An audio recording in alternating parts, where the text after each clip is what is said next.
have taken out their time and their efforts to come here. They're very busy, busy, busy people. But you and your life means more to them than their own careers and what they are doing. And that's the only reason why they're here. We don't pay our speakers to come. My job is not to come. But I come because I care that much. And I want you to know, and I had a chance to talk with some of you about my story, right? Just raise your hand if you heard my story. Okay, put your hands down. Thank you. So that's why I come, because I want you to know that no matter what you face in life, you can be all that you believe you can be. Now, everyone has a story, and there's something to be learned by every single experience.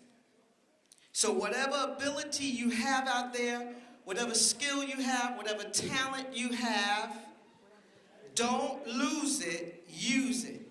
And I want you to remember that little saying.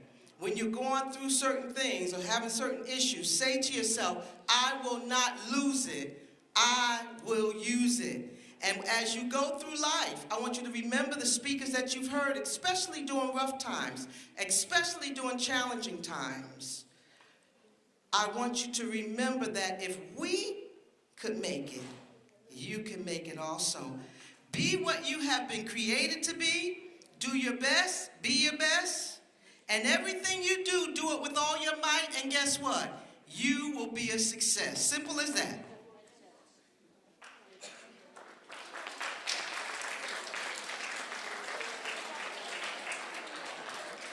Don't ever blow out the candle that's within you.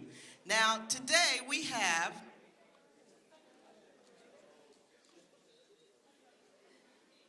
Deputy Superintendent John Prince. He's the next one in line under the superintendent himself of St. Lucie County Schools. And then after that, we have Deputy Chief of Police of Fort Pierce, Kenny Norris over here. And then the third person that you see of the three that's sitting right in the middle, he's Dr. Mills' husband, Reverend Kenneth Mills. Put your hands together for him. And he has come today because he is my replacement with the speakers if I get sick or I can't make it for some reason, which I don't plan that to be the case. But if that happens, I have a replacement that will come, and the speakers will continue to be able to come whether I'm here or not. So would you give him a hand clap for that willingness to do that? At this time, we're going to ask We're going to ask our Deputy Superintendent of St. Lucie County School District to please come and give his story. Put your hands together as he comes forward. Thank you. I'm very excited to be here today, and I'm going to talk to you a little bit about my story and tell a lot of people really don't know anything about me because I deal with teachers and I don't have real close personal relationships with them. But what I did have is I was a teacher and I was a principal, and I had relationships with my students.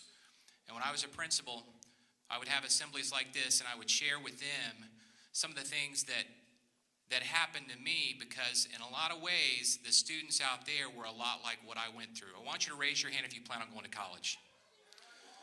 Okay, thank you. Now, ladies and gentlemen, we're going to go to college, but my question to you is this.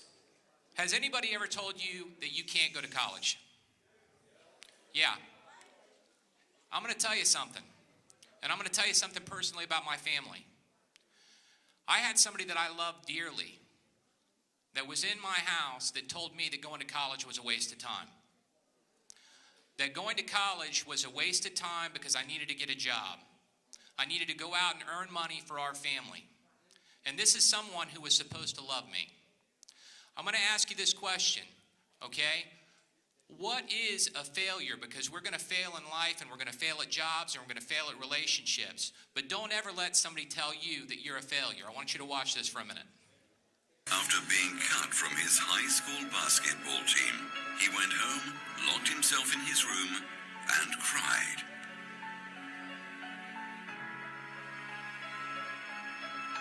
He wasn't able to speak until he was almost 4 years old, and his teachers said he would never amount to much.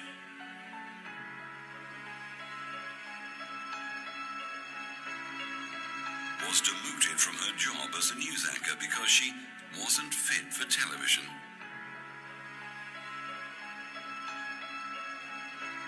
Fired from a newspaper for lacking imagination and having no original ideas.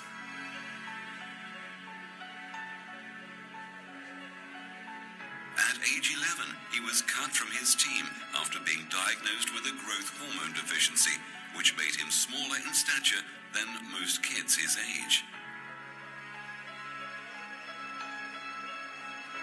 At 30 years old, he was left devastated and depressed after being unceremoniously removed from the company he started.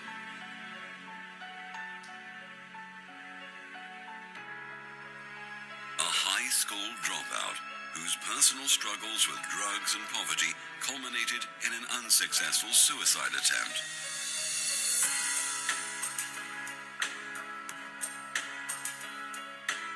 A teacher told him he was too stupid to learn anything and that he should go into a field where he might succeed by virtue of his pleasant personality. Rejected by Decca Recording Studios, who said, "We don't like their sound. They have no future in show business."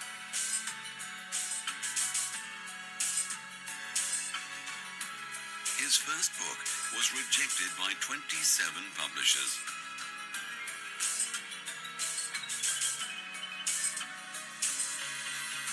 His fiancée died, failed in business, had a nervous breakdown, and was defeated in 8 elections.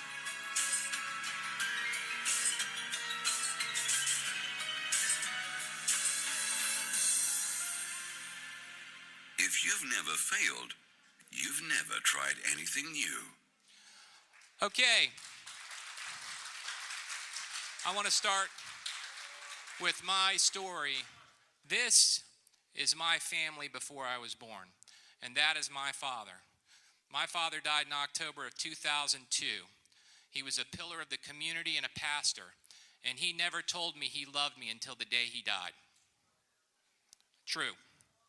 Because that's not how he was raised. He was raised to be a hard man. That's me, without the beard. My brothers and sisters, and I want to talk about where they are now and why this message is important for me to tell to you,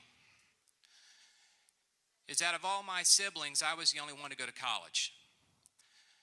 And looking at these brothers and sister of mine, between us, we have 15 children. 15. My two daughters are the only 2 to go to college. Because college was my only way out.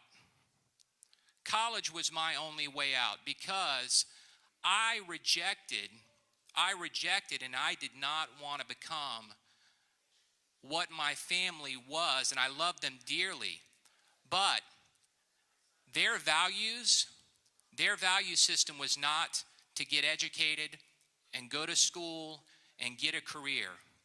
The value system that I was raised in, and I loved my family, but we were raised that we were to go, and when we turned 14 or 12 years old, we got a job.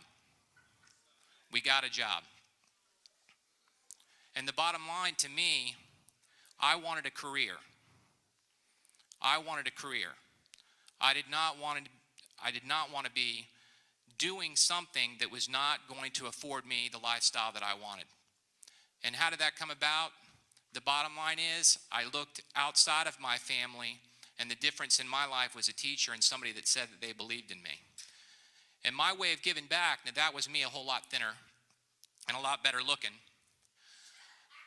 But my way of giving back, that's me. A long time ago, This was my first teaching job. You know what? That tie had pigs on it. Seriously. Yes, I always tried to find the most obnoxious ties that I could find. Because the bottom line is this: I saw value in being a teacher because I wanted to be able to change lives the way people had changed my life. And as I moved forward, I never stopped going to school. I got my bachelor's degree, I got my master's degree, I got my specialist degree, and I got my doctorate.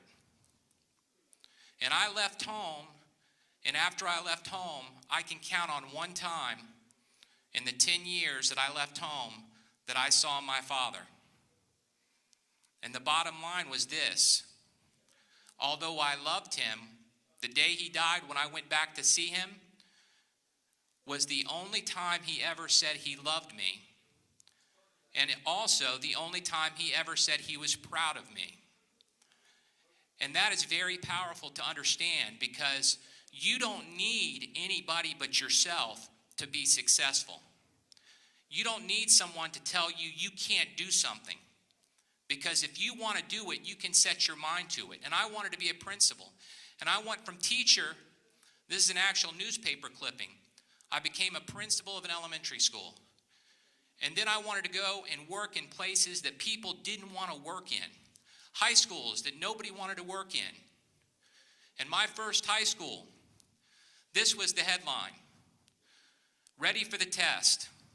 And it was an article saying that I was too young to be a high school principal, that I didn't have the experience, that I wasn't ready. I was 33 years old, and I was young. And that's the next part of my story, because I had a lot of success very early. Very early. In the school that they said I wasn't ready for, we turned it around into one of the most successful high schools in the county that I was in. But then I started to think the rules didn't apply to me. That the rules didn't apply to me. And after 5 years at this school, there was an investigation. And I had done some things that were wrong and that I'm not proud of. That I had justified in my mind that they were right because of my position of power. And this investigation found that over 5 years I had misspent money. And all of that money I paid it back. But it didn't take back my job. And after being one of the most successful principals in Palm Beach County, I was demoted to an assistant principal at another school. And I was humbled. And I thought my career was over. And honestly, it was over. And I worked in schools, once again, that nobody wanted to work in, because I wanted to earn an opportunity to have a second chance. And after 5 long years, somebody believed in me, and I got a second chance. And I went to Orlando, one of the largest districts in the nation, and I was a principal of the 5th largest high school in our state. And it was failing. And after I got that job, this was the headline: Colonial's new principal. Can't Orange County do better? Because they looked at my history. They looked at the one thing that I had done wrong, and they judged me. And they said, can't Orange County do better? And that's exactly what they said. And I had to prove myself. And after a year at that school, the graduation rate went up by 10%. They got the highest test scores that they've ever had. And I had redeemed myself. And after a few years there, I interviewed for this position as the deputy superintendent, and that's the number 2 person in this school district. And the people believed in me. Dr. Mills believed in me, and she was a school board member. She knew that the students come first to me. The kids that a lot of people don't care about, that comes first to me. And my family, my whole life is about breaking the cycle of my childhood. Every single one of my children, my expectation is that they go to college, that they get their education, that they don't have the hardships that I left behind in poverty that I came up in. Because the bottom line is, my message to you is you can do anything you want. You can do anything you want. okay? Because let me tell you something about my experiences. I would go into schools that they make movies about. That's how bad they were. And I can tell you this, it's never been a kid problem. It's never been a kid problem. Because the kids, you guys, you can be whatever you want to be. And you will rise to the expectations that you have for yourself and that our leaders have for you. Okay? So ladies and gentlemen, I'm going to close with this. And I know I've talked fast. I'm going to leave plenty of time. Part of my message, and once again, you know, when I tell my story to my students, and you guys look like a lot like the students that I left behind in Orange County, is that I'm not criticizing my own family. I loved my family, but I also recognize that for me, I wanted better things in my life. And because I worked hard and I believed in myself, I'm able to have them. And I dream that for you as well. I want to thank you for having me today, and have a wonderful day. How's everybody doing? Oh, come on now. How's everybody doing? Let's get this energy started. Come on now. If I'd say let's start a party, everybody, yeah, let's do that. Come on, let's do it. Break out the music. Come on now. How everybody doing? All right. Okay. Anyway, let me tell you who I am. I'm Deputy Chief Kenny Norris, and I'm with the Fort Pierce Police Department. Just to give you a little bit of background of some of the things I've done. I served in the military. I graduated college. I have 28 years of law enforcement experience. And I'm currently serving as the Deputy Chief of Fort Pierce Police Department again. During my law enforcement career, I've been blessed to do a lot of things. I was selected at an early point in my career to serve on the FBI Tampa Police Department Narcotic Task Force, where I gained a lot of my experience. I was selected by the Chief of Police to serve with the Secret Service, which was very rewarding and enriching, where I got to meet a lot of dignitaries and presidents, former presidents and presidents. During my tenure, I got to meet President Bill Clinton, got to meet President Obama. I got to meet now presidential candidate Benjamin Carson. How many of you know who Benjamin Carson is? That's your cousin? You should be able to tell me about your cousin. What did your cousin do? What was he? Okay. They're very good. He was a doctor. He was a neurosurgeon. Okay? He did the first successful separation of Siamese twins. All right? He also removed the golf ball sized tumor inside of a person's brain. He was the first person to successfully do that without the patient dying. I say that because that was a big part of my history. I did a lot. I still do a lot of reading. Read people like Garrett Morgan, Elijah McCoy, Sojourner Truth, because history is extremely important to me. I was reading about stories about people who were unsuccessful in life who found success. People who invented the stoplight, the shoe lashing machine, the refrigeration process, the cotton gin, and so forth and so on. And the reason why I say it is because that was a big part of helping me to survive.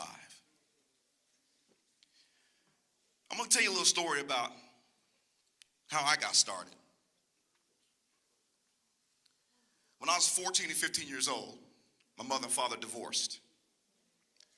My mother sent me and my brother to live with my father. And during that time, me and my father had a very rocky relationship. My father kicked me out of the house. So at 14 and 15 years old, I found myself homeless. I moved in with my great aunt, who was an elderly, very sweet, God-fearing woman who could barely take care of herself. She sold dinners to survive. But she took me in, and she shared it with me. But I saw that it was a great strain on her. She was barely surviving. She was on a fixed income. I didn't want to be a burden to her anymore, so I left. I ended up moving in with my cousin, who couldn't read and write. So therefore, the only job that she could manage to get, I don't know if you guys are familiar with fruit picking, she had to pick fruit for a living. There were some real tough times. Meals were at a premium. The biggest meal I had all day was lunch. I looked forward to going to school to get that lunch because I knew I would get one solid meal in my stomach that day. There were times when I had to skip school to go pick fruit because we had to put food on the table. I had a lot of anger starting to build up in me as a young man. I'll be real with you. I hated my mother and my father. I'm being honest with you. I'm just being real with you. I felt that the plight that I was going through, the trials and tribulations that I had inherited, was directly attributable to them. I heard friends in high school, I heard friends in high school talk about things that they wanted. Oh, I want to get a car for Christmas. I want new clothes. I want the latest fashion. Those things weren't even on my mind. The only wish I had, the one thing I wanted to achieve, was to be able to walk into a clean house, sit down at a kitchen table, make a sandwich, and pour a glass of milk. That was my dream. As a student, I was on the honor roll, and I maintained an honor roll when I was living with both my parents. And then I found myself slipping to C's and D's. And again, I have to have a for real moment with y'all. The only reason why I maintained a C or D is because I was playing football and I was wrestling. I was on the all-county team in football. I was ranked second in the county in wrestling. So that sports kind of kept me on track a little bit.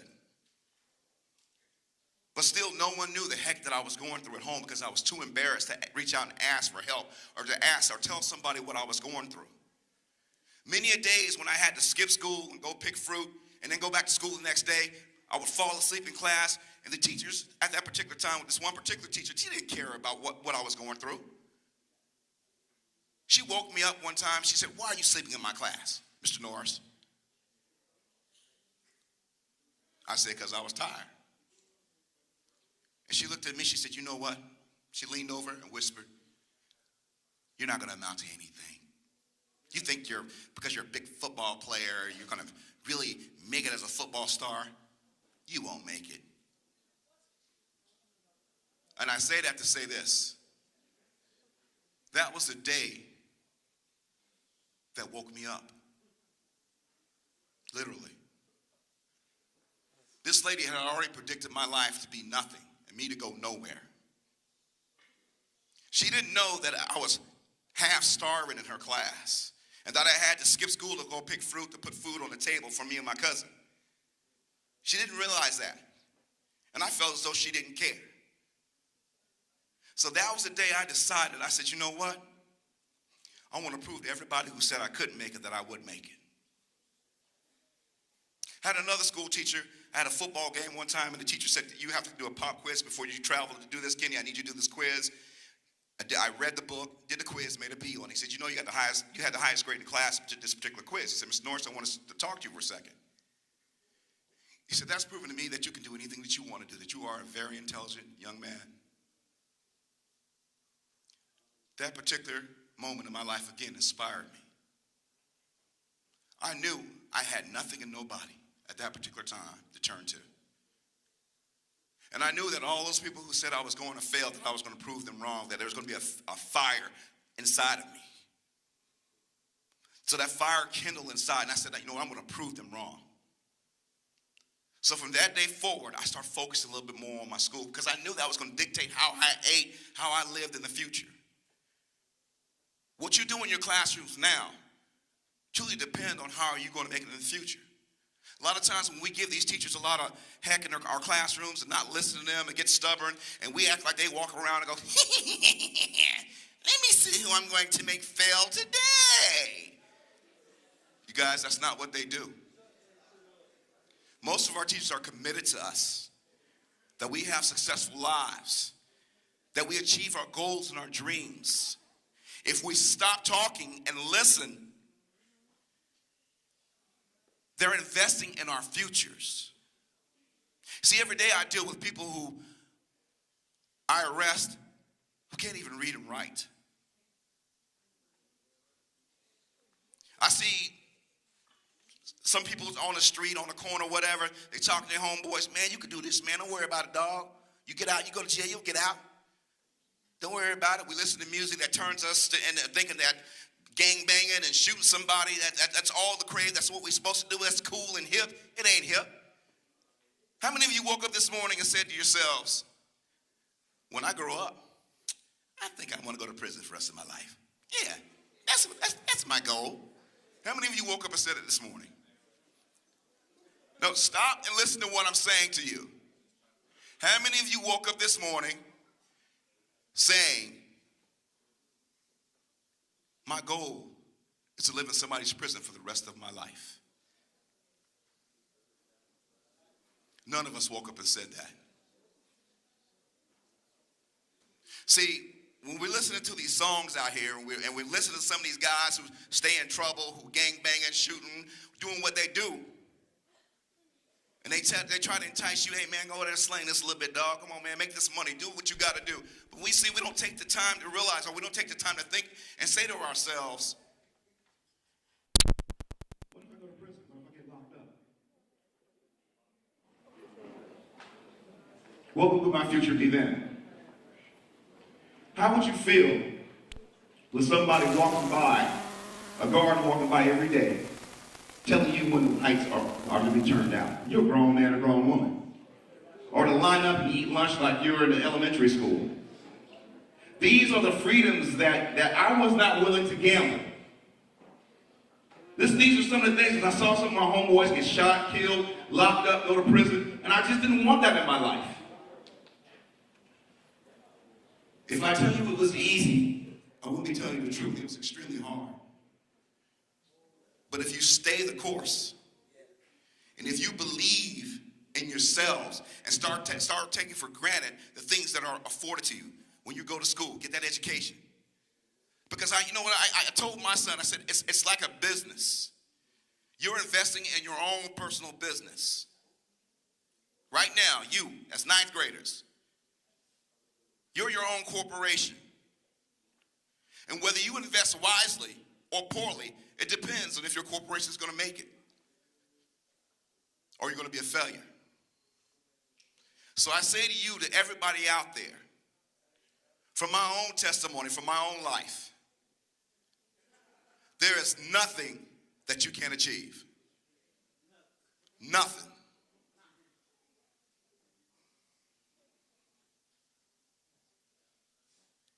So I ask all of you, every day when you come to school, remember you're investing in your own corporation.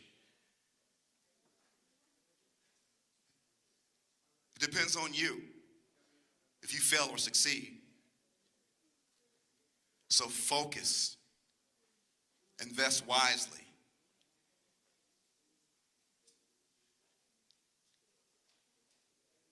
Does everybody understand what I'm saying? Again, don't get caught up in the hype. Stay focused. Remember that if I'm out there and I'm slinging and I'm out there gang banging, I'm doing the wrong thing and I'm trying to get you to do what I'm doing, how much love do I have for you if I'm trying to get you to fail in life? But if I tell you, look, man, what I'm doing is wrong, stay focused, man. Go to school. Make something out of yourself. Become somebody. Then you can say you have a true friend. Somebody watching your back. So I implore you. You guys have the ability to do anything. You are the next great generation. You just have to believe and then achieve. Okay? All right, thank you.